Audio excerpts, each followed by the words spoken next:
Man Who Escaped. Episode 17. Coke has just found out that Masters owns an antique shop somewhere near Red Lion Square. He and Kate have gone there in a taxi. They don't know they are being followed. Would you mind driving round the square once? Kate asked the driver. Red Lion Square was deserted. There were a number of dark side streets around it. It's obviously not on the square itself, Coke said. They got out of the taxi, paid the driver, and started exploring. There were antique shops on several of the side streets, but they all either had names like Connoisseur's Corner, which told them nothing about who owned the shop, or other names like Richards and Harvey Keene. Master's name was not among them.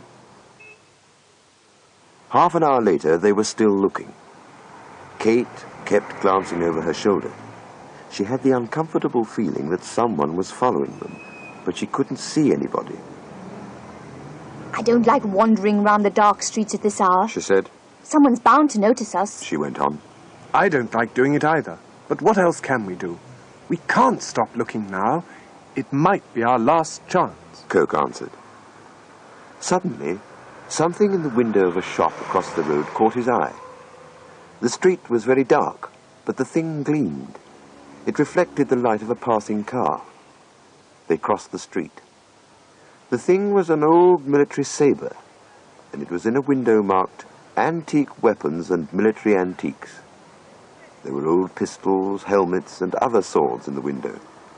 Coke became excited. This must be it, he said. Kate lit a match so they could see a bit better.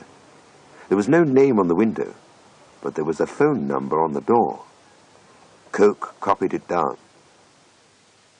It was around midnight when the phone rang in Eric Masters' flat. The voice on the other end was hard and cold. "This is Hugo," it said. "Why didn't you come to the Green Rider?" I'm sorry, Hugo. I don't enjoy going there anymore. Not since Coke escaped. I thought it might be dangerous. Masters was nervous. He became even more so when he heard what Hugo had to say. "There was an old blind man in the pub. He had a young woman with him. He asked about you and then went to your shop." Masters blinked in surprise. His voice cracked slightly. But I don't know anybody like that. What did they want? "How do I know, you fool? Just watch out for them, that's all." Hugo said furiously and hung up. Masters slept very badly that night.